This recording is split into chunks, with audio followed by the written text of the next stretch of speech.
Was there another premise in there at the beginning that I can't remember? Oh, just not gagging on a dick.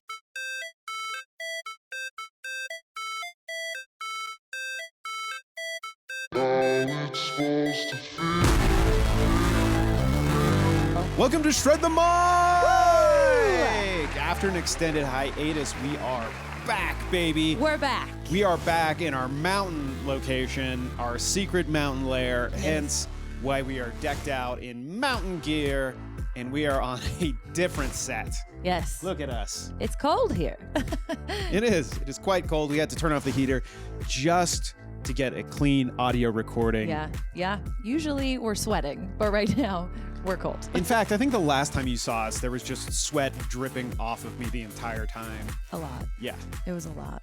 Hey, Kelly. What? What's Shred the Mic and how does it work? Shred the Mic is a stand-up comedy inspired podcast where Zeke and I both do 5 minutes of brand new material each week, mostly fresh from our notes app and our phone. And then we give each other feedback on it and see if there's anything worth keeping. Yeah. Hopefully we take it from the podcast to the stage to a special, baby. Mm-hmm. That's what I'm talking about. Yeah. Hey, let's find out if we have some material, huh? Let's do it. Hey, Kelly. Huh. Did you know that you are a professional comedian? You know, I gotta say, hey to Susan over at Wildflower Cookie Company, because whenever I go over there, first of all, she feeds me delicious cookies. But second of all, she just puffs my ego up. She's so kind. She makes me feel like a celebrity. She does the same to me, and she barely even knows me. She knows me by face, and she's just like, I don't even know your name. I just know you're a professional stand-up, and you're with Kelly, and I love her, and I love her sister, and you guys are professional. Hey, everybody, come meet the professional stand-up comedians from Los Angeles. They're hilarious. She does. It's true. It's the sweetest thing. Yeah. And if you're ever at Palisades, Tahoe, make sure you go to Wildflower Baking Company for the best cookies you've ever had in your life. It's become a daily habit. Whenever we ski, that's our pit stop, even in the middle of the day before we go home. All right. Shall we shred a mic? Let's shred a mic. I got some material that I have been wanting to take out for a minute. Oh, yeah? And Right. Yeah, let's do it. I'm ready when you are. Shred the mic! Let's do it. Ladies and gentlemen, please give it up for Mr. Zeke Thomas. Thank you so much, guys. It is so good to be back shredding the mic for you guys at home and also for you. And of course, Remy, my sweet boy. This guy. Making his cameo. See. Cameo. See, she's the wordsmith. Side note, already derailing my material. This is what it's like being a stand-up. This is like basically crowd work for me.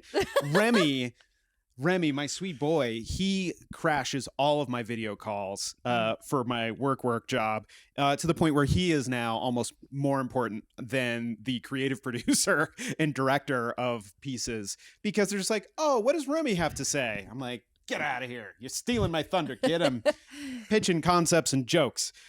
So I was having this thought that there's only really two good excuses for questionable behavior throughout your entire life. And it really depends on what year you were born. It's either, it was the 70s, or that's show business, baby.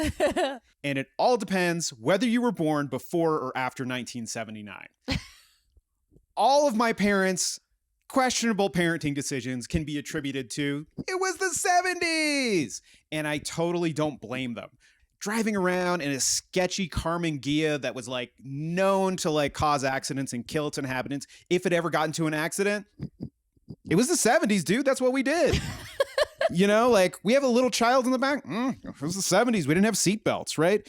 I learned that like in the 70s, it was always, my parents were around there, like it was all about free love. It was about like hitchhiking, no seatbelts, just super casual coke use and, a whole lot of like anonymous sex, right? And of course, the obvious fashion choice, it was the 70s, is a perfect excuse for everything. But if you were born after that, that show business is a perfectly good excuse as well. All of my questionable choices can definitely be explained by that show business, baby. For example, my fashion choices between 2000 and 2003, when I was basically a raver, that's show business, baby. The entire emo scene look that was popular with like the swoopy black hair and like bangs and lots of guy liner. That's show business, baby. My my choice to avoid therapy for years and instead go to the gym / take up MMA. That's show business, baby.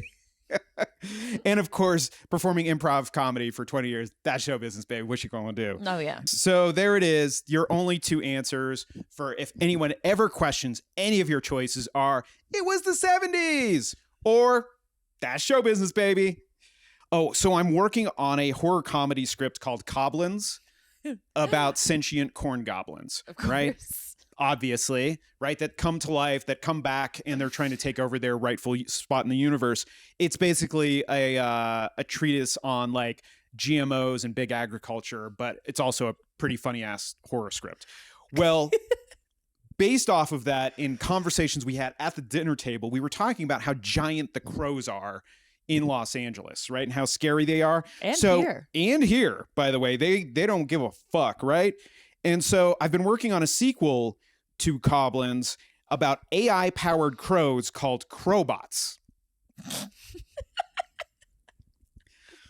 Crowbots is basically about my fear of singularity, right? Where robotics and AI are coming together to at this like point of basically no return, and also giant ass crows.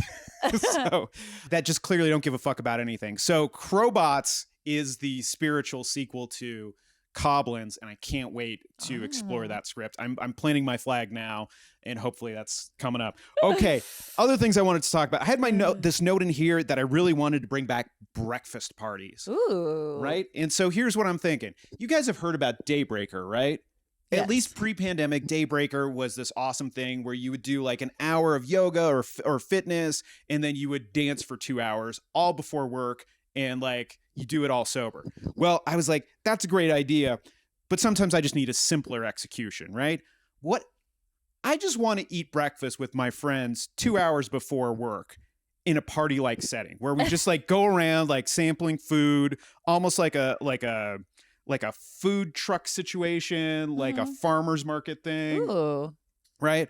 And I was coming up with some names about like what I want these breakfast parties to be like. Okay. And so the first one that came to mind was Stacked. Like, hey, come on, babe, do you want to go to Stacked on Thursday? Yes. Hell yeah, you do. Of course. The next one that I really liked was We've Got the Brunchies. Even though it's officially a sober event, We Got the Brunchies. It's pretty good. That's good. Thanks a Brunch. You know, Also that's another good. one. It's a little bit more gratitude inspired, but I think it would carry well. Right. And lastly, for all you coffee goblins like myself, life is beautiful. Oh, perfect timing. That was 5 minutes. And that's my time. Thank you so much, everybody. Woo! Nicely done. Thank you. Thank you. I didn't realize I would time out so well. But I've got the brunchies. That's obviously my favorite. What? I know. A stoner favorite. I know. Yeah. I guess I wouldn't be invited though as a stoner. No, you would be invited. I just couldn't be stoned. I mean, do you want to be stoned at like 5 a.m.? No, I don't. I mean, maybe there was a point in I'm time where you did. I'm sleepy at 5 a.m. I already feel stoned. Yeah, exactly. I love that. The breakfast parties. I thought you were going to go in a direction of when you were talking about it's like yoga and then a dance party for 2 hours before work. It reminds me of sitcoms where all of these people are magically have enough time to get together at a diner and have breakfast every morning before work, like Seinfeld and like Rules of Engagement, like all of these sitcoms. And I'm like, who has time for that? Like, who does that in the real world? But you know, if I've got the brunchies, then I think I could make time for it. I feel like you could finagle that in there somehow. I feel like I could, at least pre-pandemic, working in entertainment. A lot of offices didn't get in until like 10 o'clock. Yeah. So like you could either surf before or do whatever. And I'm like, I think I could throw a breakfast party called We've Got the Brunchies. Yeah, absolutely. We've got stacks. Yeah. Stacks. At the brunchies. Yeah, and I mean, you could definitely play some EDM music too. I think Stacked would be a little bit more like of an EDM event with pancakes, and like We've Got the Brunchies would be a lot more food inspired. Thanks a Brunch is a little bit more yoga, gratitude. Yeah, I like it. I feel like you could do more specifics and lots of wordplay with each of these. Yeah. I think there's a lot of opportunities for fun stuff in there. Yeah, it's just an idea I had. I don't know if it's worth taking to the stage other than just for fun, but it's not necessarily all that personal, but it was just a funny idea that ended up in the phone. It's just a dream I have. Yeah. That I would like to make real. Yeah. Okay, what else? Crowbots. Yeah, I just wanted to talk about Coblins and Crowbots. I loved when you said it's really a treatise on GMOs and big agriculture.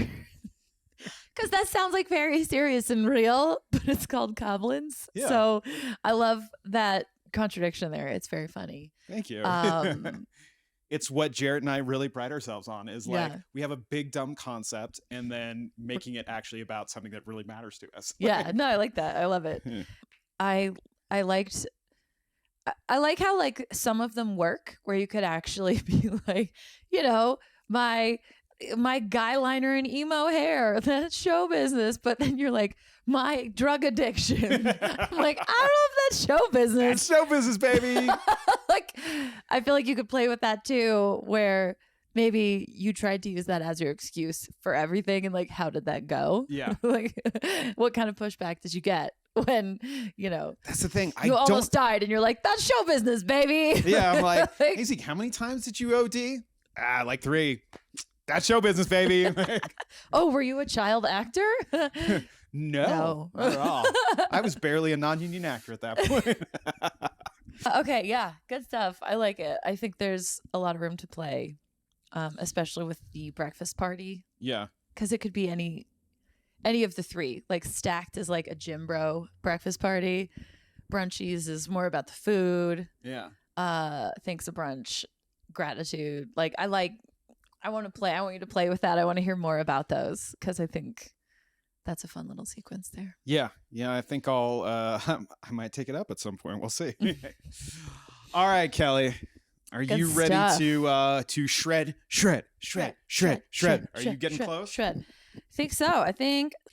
All right, coming to the Shred the Mic stage, please welcome Kelly Shanley. Shred the mic! All right. A couple weeks ago, I was hanging out with some girlfriends, and of course, we started talking about sex. And they each took a turn talking about blowjobs specifically, and how each of them had gagged on a dick at some point.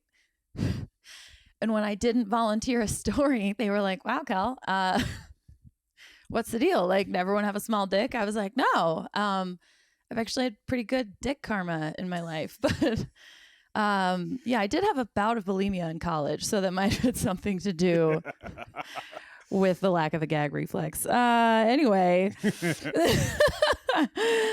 speaking of dicks, though, so I read recently that Bill Gates and his business partner, Paul Allen, had the name Microsoft picked out before they really knew what their company was going to be. And I just think that's a bit of a gamble, in my opinion. I don't know. Like, guys are obsessed with their dicks. So I think maybe we all assume you're, in a way, naming things after your dick. And I think that micro and soft are the 2 main things you don't want your dick to be. Like, it's kind of like naming a tutoring company Come On. Like, that's the one thing you are not supposed to do to children. Like, just saying. I was born in the 80s. I grew up in the 90s. And so I didn't have a cell phone until I think my senior year of high school is when I got it. So all of middle school and high school were a cell phone free zone for me and pretty much all my friends. And I realized that I think our locker, like your locker was your cell phone in the 90s, like you had, you open your locker and whatever picture you had there, whether it was like your besties or your celebrity crush, like that was like your screen background on your phone. It was the equivalent of that, and like if someone wanted the dirt on you, they would try to break into your locker, and so like trying to steal your locker combo was like trying to steal the passcode to your phone. Yeah. And like your friends always knew that they could reach you at your locker. If nothing else, they would find you at your locker. Yeah, that's kind of a new, mostly premise for now, but there might be something there. We'll see. Also, back in the 90s, I've been on a real 90s kick, probably because everyone's outfits are straight out of the 90s these days. But like, you know, in the 90s and the Spice Girls were the queens of the world, basically. And pretty much any tween girlfriend group, we all dressed up as the Spice Girls, right? And like, I was always assigned the role of Baby Spice because I have long blonde hair rather than Sporty Spice, which is kind of silly because I'm Sporty Spice in real life. But it's funny because nobody wanted to be Sporty Spice back then, even me. I think because she didn't get to dress as cute, you know? And now as an adult, I'm like, hold up. She got to run around in track pants and sports bras all the time. Like that's what I do all of the time. Like, and I think the other reason that nobody wanted to be Sporty Spice, like thanks to very restricting stereotypes in the 90s, is that I think none of us were sure if she was a lesbian or not. And so if you dressed up as Sporty Spice, you were like, does that make me a lesbian? Or am I going to get mistaken for a lesbian? Like, which is hilarious because as an adult, I'm pretty sure I get mistaken for a lesbian all the time. Okay. I mean, look at my outfit, first of all. But like, I play on multiple softball teams. I am the proud owner of my third Subaru. And I'm literally playing in a gay kickball tournament in January. And that's her time, everybody. Kelly Shanley!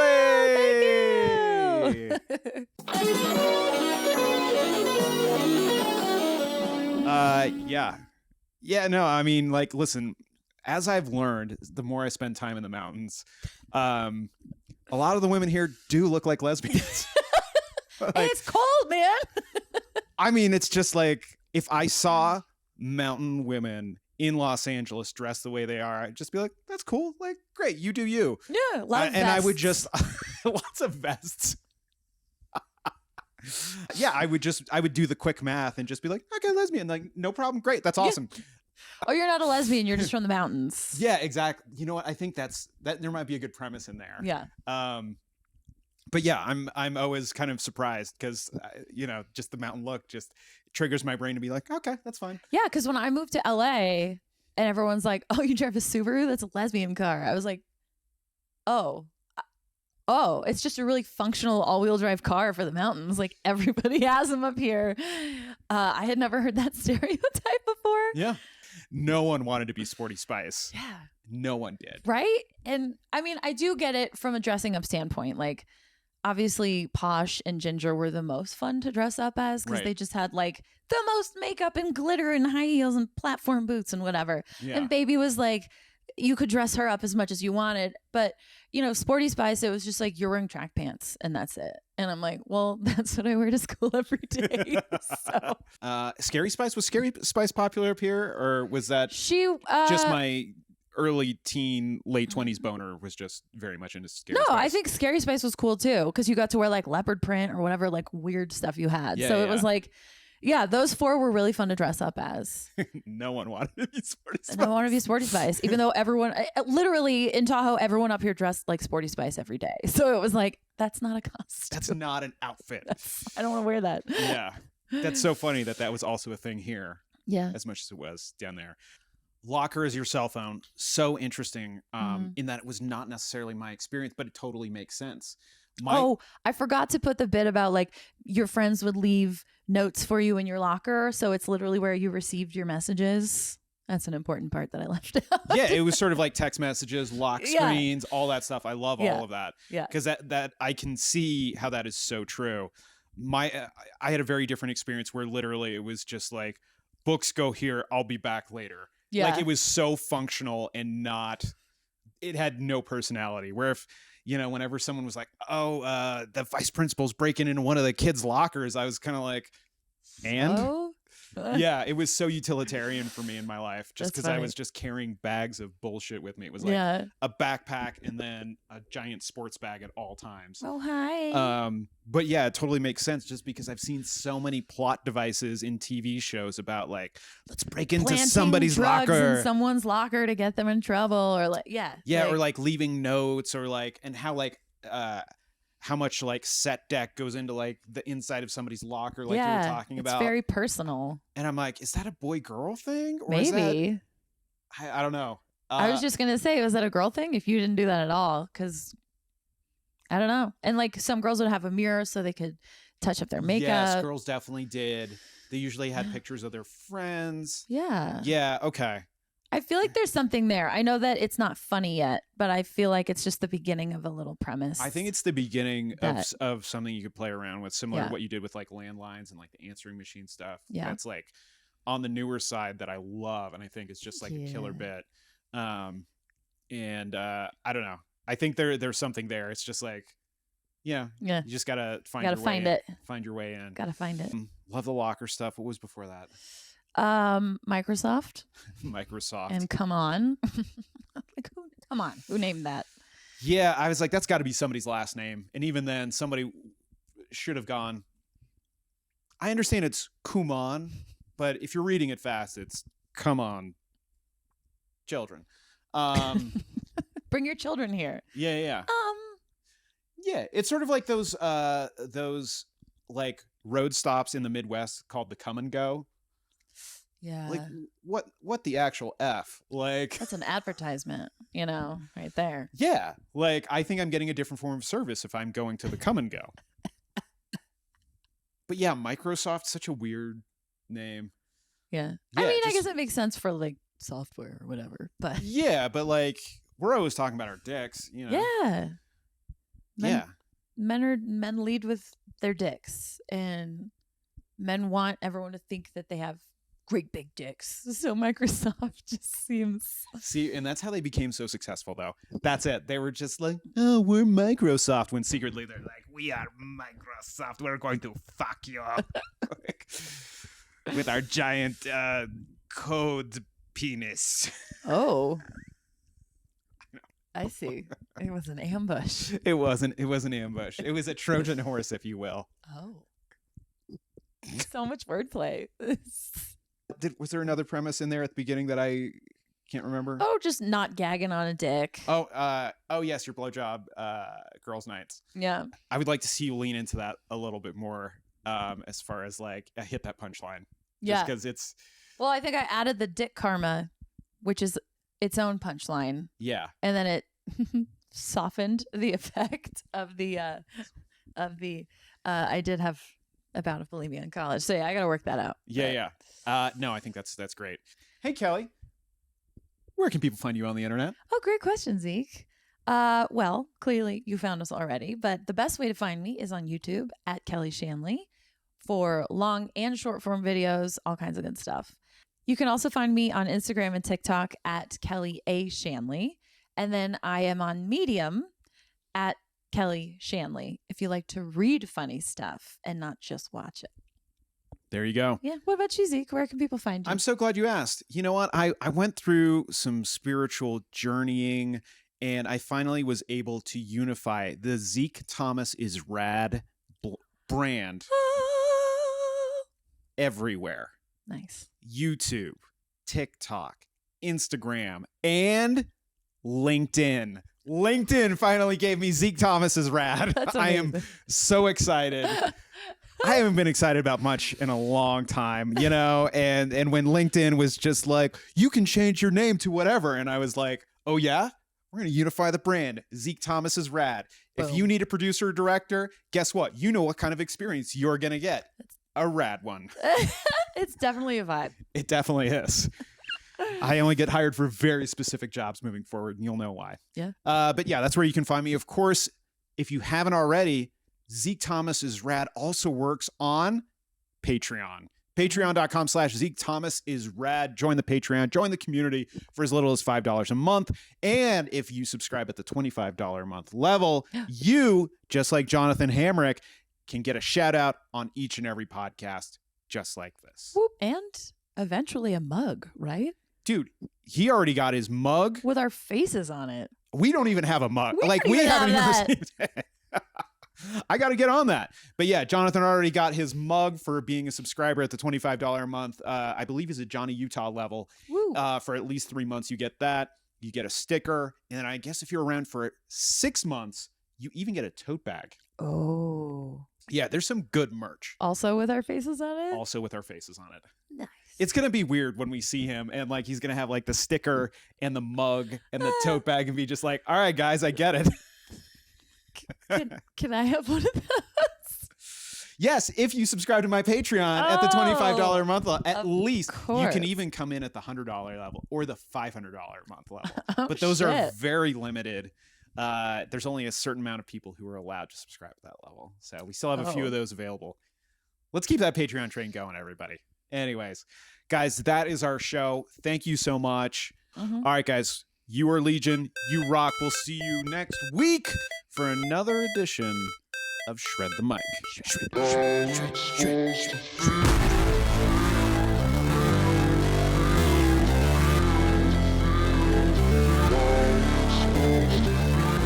Shred the Mic is written, hosted, and produced by Zeke Rodrigues Thomas and Kelly Shanley. Audio engineering by Zeke Rodrigues Thomas for Mindjam Media. And when in doubt, shred the mic.